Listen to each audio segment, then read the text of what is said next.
Stay tuned. Meet the Author is up next. Following program is a production of the Fairfax Network, Fairfax County Public Schools. Funded in part by the Virginia Satellite Educational Network.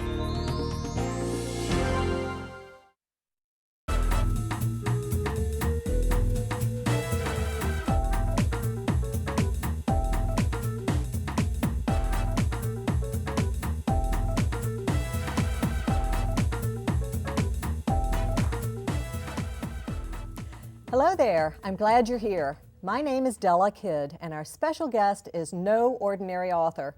And if he's anything like the good guys readers root for in his extraordinary adventures of Ordinary Boy, William Boniface always seeks good over evil. Mr. Boniface, thanks so much for taking the time to come and talk to us today. Well, thanks so much for having me here today. I'm looking forward to it. A lot of story ideas begin with an author asking, what if? Has that been your experience? Oh, absolutely. I started my Ordinary Boy series asking myself the question, what if I lived in a city where everybody had a superpower except for me? And we're looking at the three of, in the series of Ordinary Boy now. Yep, those are books 1, 2, and 3. It's a 3-book series, at least so far. And the most recent one just went on sale a couple of months ago.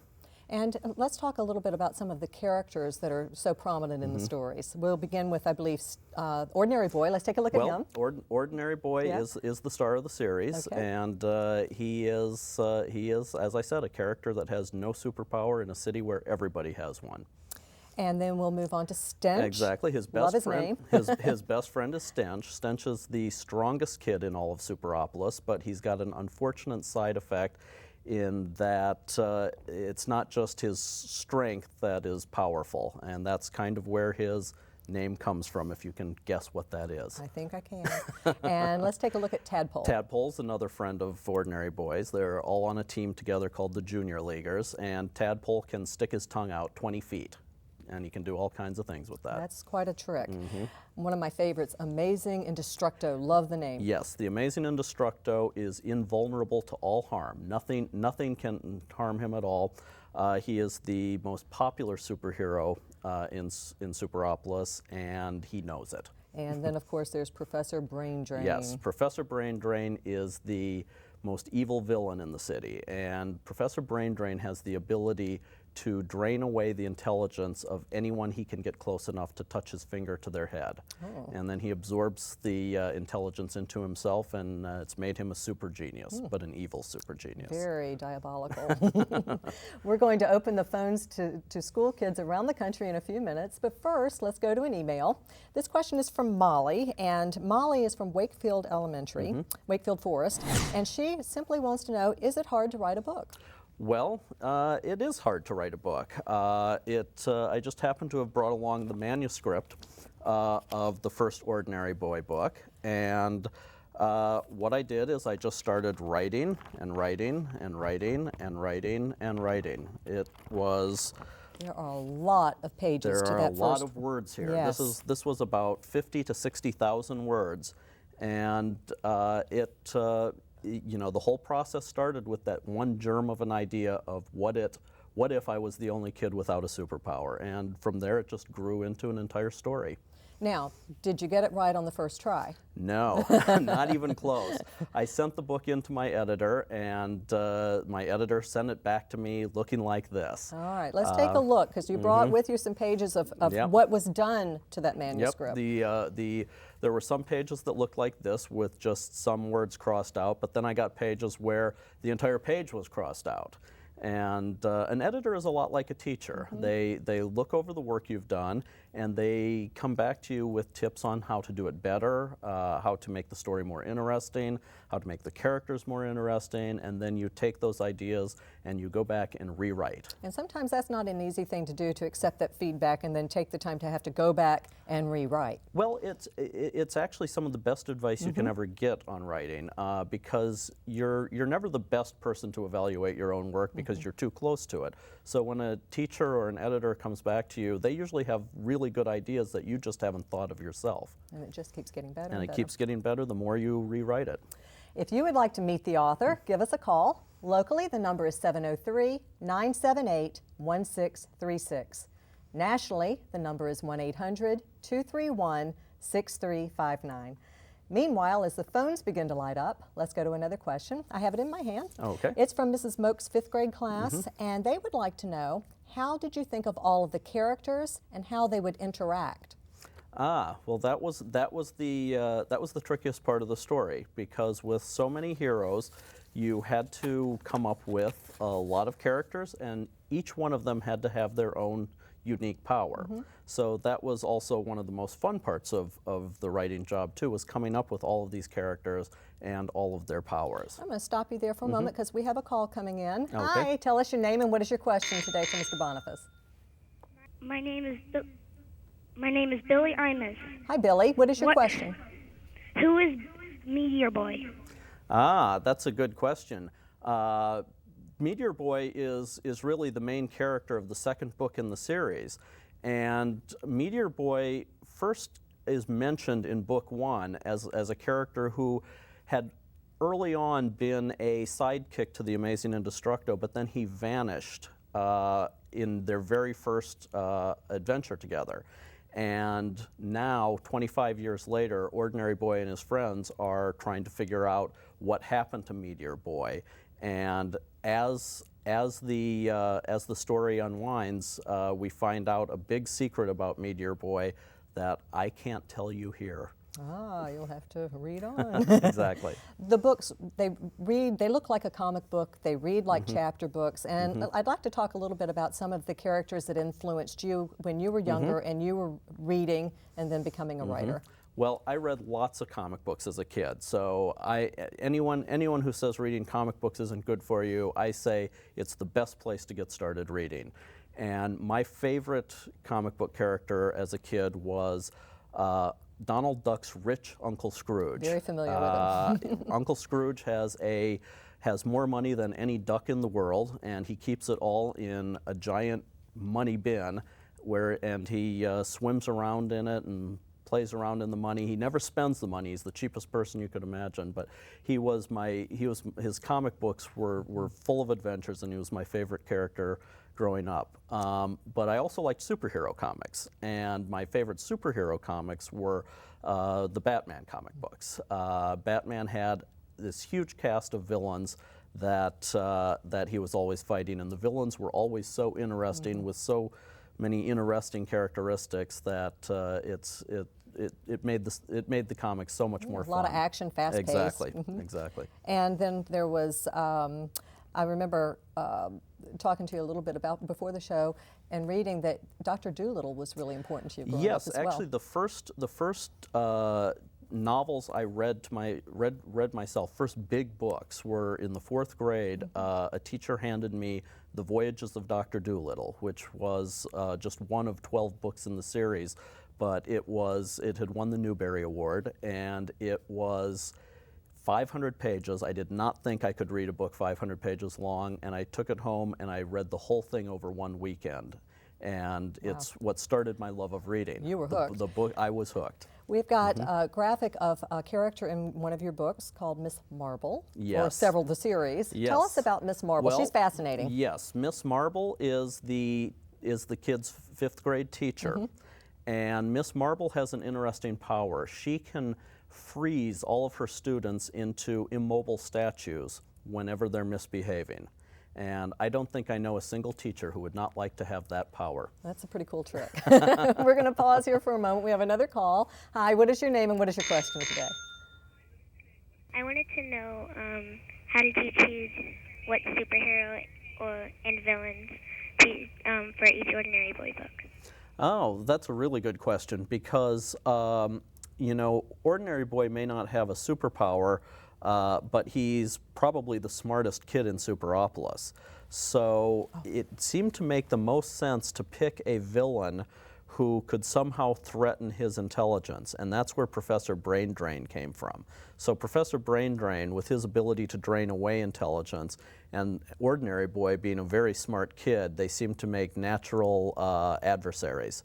Well, in our NPA studio is William Boniface. As a kid, he always knew the value of a good comic book. Let's take a small break and visit 2 very special libraries where reading for fun is serious business. And when we return, more writing tips, your questions, and artwork from the Little Heroes Handbook. We'll be right back. It's a real page-turner. School librarians take on double duty to support classroom instruction and boost independent reading among youngsters. Holy concept! It's reading for fun! Read me, over here! I'm the one, pick me please! Yoo-hoo! Choices galore! But what kids won't find in most elementary school libraries, and for a lot of good reasons, are traditional comic books. If kids want to read about superheroes, they'll have to spend their own allowance, or go to college. That's right, college! This is the Comic Arts Collection at Virginia Commonwealth University. Over 100,000 items make their home at VCU, so students and college professors can study the impact of comic book design and meaning. Cindy Jackson can explain, but she's busy right now. Meanwhile, consider comics as a barometer. Comics show how society and culture change over time. The role of an archivist is to maintain a collection of books, artifacts, specimens, or related media, which have long-term value within a specific field of interest. An archivist preserves, documents, circulates, and expands a collection. There are databases to maintain, papers to write, and classes to teach. There are comics that are very literary, and there are comics that are just fun to read. And comics are for all ages, all genders, all races, all nationalities, all educational levels. Comics are the perfect reading material. Oh, look over here! Oh, here! Hey, get me out of this box!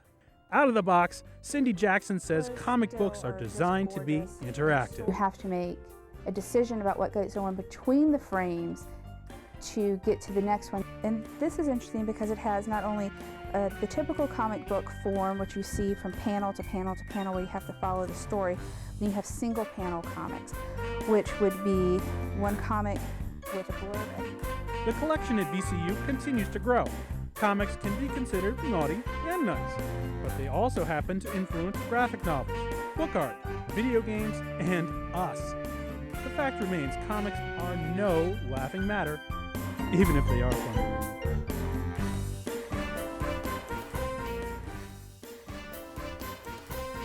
Welcome back to Meet the Author.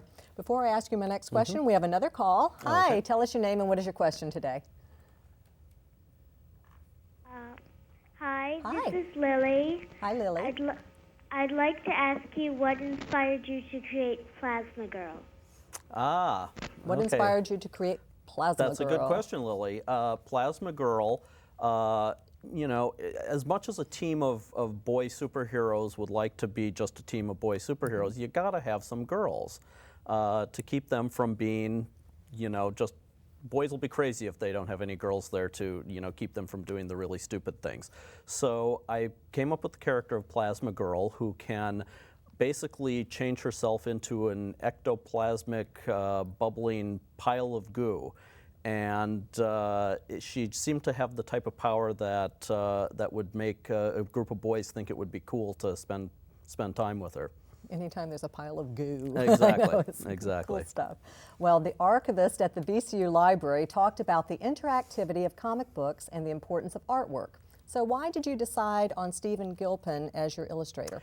Well, it's interesting. I did not have any clear picture in my mind when I was writing the book necessarily of what the characters looked like, but we knew there were going to be pictures in the book, and so my publisher basically took the manuscript and sent it out to 4 different illustrators to give them the opportunity to come up with their idea of what the characters should look like. And you brought some of that artwork And along today. I brought some of that Okay. artwork so you could see the tryouts. This is a picture of Ordinary Boy by one of the first illustrator we looked at.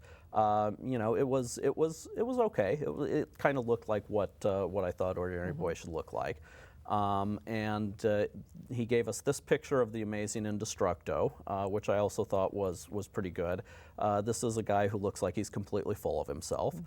But then he did this picture of Professor Brain Drain, which was just kind of creepy looking. So we went on to the next guy. This was a pencil sketch that he did of the Amazing Indestructo, and I thought this was perfect. This looked exactly like what I thought he should look like. And he even did this sketch of Tadpole, which, you know, kind of strange looking, but I think he captured him for the most part. But then he gave us this picture of Ordinary Boy, and I thought he looked more like Shaggy from Scooby-Doo than he did like Ordinary Boy. And then he did this really frightening sketch of Professor Brain Drain, and so we decided we'd go on to the next guy. He gave us this very weird picture of the Amazing Indestructo. I thought he was just a little out of control here. And then he did this picture of Ordinary Boy and his father in color, and to me it looked like someone had just thrown up on the page the colors he was using. So we then got the pictures in from Stephen Gilpin, and these are early versions. His early version of Amazing Indestructo was close, but he refined him a little bit. Ordinary Boy did not look right at all. He looks like he's losing his hair, actually, but he worked a little more and eventually got Ordinary Boy right. But right from the beginning, he captured Professor Brain Drain perfectly. And love that upside down colander. Exactly. Yes, Professor Brain Drain wears a colander on his head. I don't know if he ever takes it off to strain spaghetti, but he does have some uses for it. I'm going to talk to you a little bit more about these characters in a moment, but first we have another caller. Hi, what is your name and what is your question today? Hi, my name's Christopher. Hi, Christopher. What is your favorite kind of superhero, Superopolis? Ah, that's a good question, Christopher. Actually, my favorite hero, actually my favorite character appears in the second book, a guy named Lord Pincushion, who has all sorts of weapons stuck all through his body, which he can pull out and use whenever he needs to. For some reason, it does not hurt him that he's got knives and swords and scissors and stuff like that stuck in his body. But he was, I think we've got a picture of him here too. He was probably my favorite character in the series. Thanks for calling. The Little Heroes Handbook is essentially its character sketches. You've drawn on the readings that you've done in comic books, chapter books and all, to really do in a unique way of developing your characters. Tell us a little bit more. Well, actually, the Little Heroes Handbook is a book that Ordinary Boy carries with him constantly.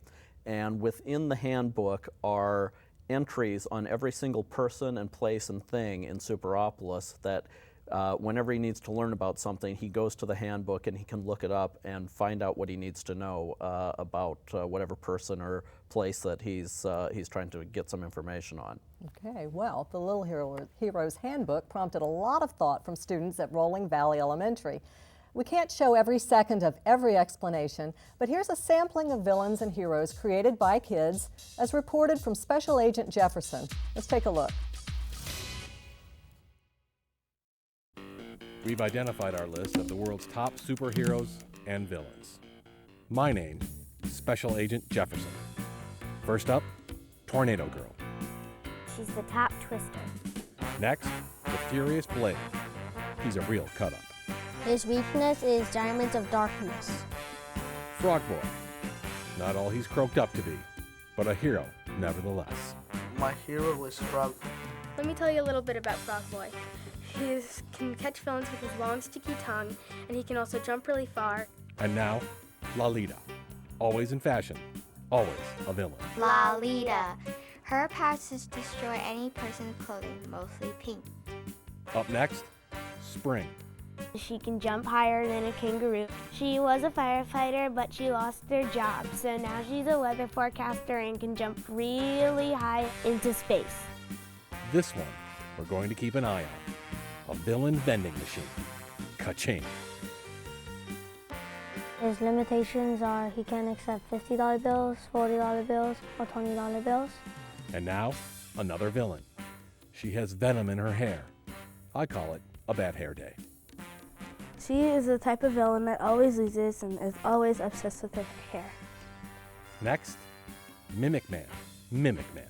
Your average copier, and he can delete villains just by using his super glasses. Lego. A true hero. He's always ready to help. Ah, Victor, the vaporizing villain. his career may go up in smoke. His limitations are mirrors that reflect his vapors. Our last hero, Lizard Man. Take it away. He's a really awesome superhero. He can almost never get defeated by anything. Fighting bad guys, and you would be looking like this. And you would not know what's happening at all. That's all I have to say.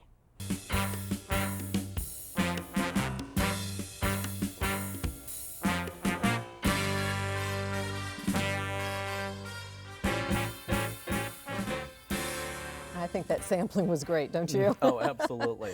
Word choice, puns, contrast, pretty smart stuff, but also gets kids to think about structure, wordplay. Before we go any further, we have another caller. This, I believe, is Christine. Hi, Christine. What is your question? I was wondering, how did you come up with the title of your third book? Ah, the title of the third book. Well, the title of the third book is called The Great Powers Outage. And it has that title because basically in the third book, every single person in Superopolis loses their superpower. And they don't really know why it's happening, and it's really up to Ordinary Boy to figure out what is happening. Thanks for calling, Christine. You mentioned a favorite part of the writing process is seeing things in their earliest stages. Tell me a little bit more about that. Oh, well, it's great to, especially working with an illustrator, to have the opportunity to see things in a sketch phase. There's a possibility of making changes to it, but it's also fun just to see the first earliest form that a character takes. We've got some sketches of the Red Menace that we're going to take a look at. Yeah, the Red Menace is actually the main villain in Book 3. The Red Menace has the ability to make people do whatever he commands them to do. His voice has the power to make people do anything. He's a very old man. He's just gotten out of prison after 60 years, and he's out looking for revenge. So this was an early sketch, and then here's the finished version as the Red Menace appears in the Little Heroes Handbook. Okay. Well, Brendan is waiting with the phone with a question. So hi, Brendan. What is your question? How long did it take you to write the draft? Ah, that's a good question. The first book only took me 3 months to write, which I know 3 months might sound like a long time, but to write 60,000 words, that actually was not bad. Actually, the second book, though, The Return of Meteor Boy, took me 18 months to write. And part of the reason for that was that there's a time travel story involved in the second book, and writing time travel stories are very complicated because if you change something in the past, it affects something in the future, and I found myself getting into all sorts of traps that it took me a long time to figure out how to write my way out of them. Good question. Thanks for calling. And we have another caller. Hi, tell me your name and what is your question? Emily Pori. Hi, Emily. Hi. What is your question today for Mr. Boniface? I was wondering how many superheroes and supervillains there are in all. Oh, that's a great question. Altogether, I came up with almost 100 different characters. Some of them only appear for a page or so. Others are, go through all 3 books. But in order to come up with a whole city, I had to come up with a lot of different characters and different powers for all of them. And there were about 100 of them altogether. That's a lot. Yes. That's a lot of characters. Yep. Well, we had prepared a few questions in advance of the show, okay. So this would be a great time to roll the tape. How many hours a day do you write? How did you come up with all these superheroes? Mr. Boniface, why did you choose the potato chips and the main thing with the story? Do you think it's hard to write from the point of view of a 5th grader? Is it true that you read comic books when you were a kid, and is it true that your sister really wanted to throw them out?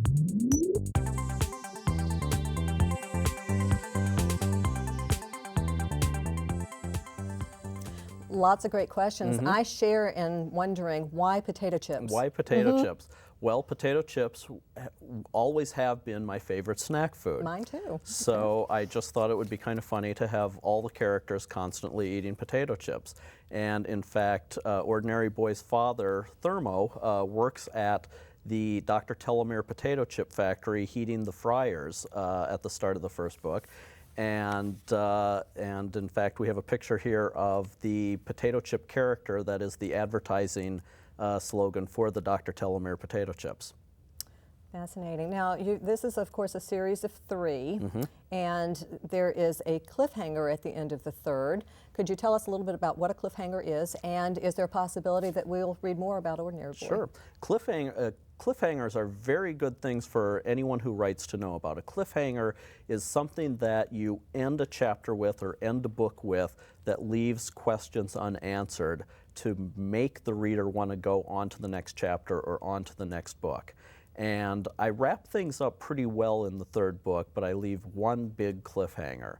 And the question is, what will happen if there's a 4th book? And I'm not sure yet because I haven't started writing it. Okay, well, first everybody has to read the series Exactly. so they know what might come next. Exactly. We have another caller. Hi, what is your name and what is your question?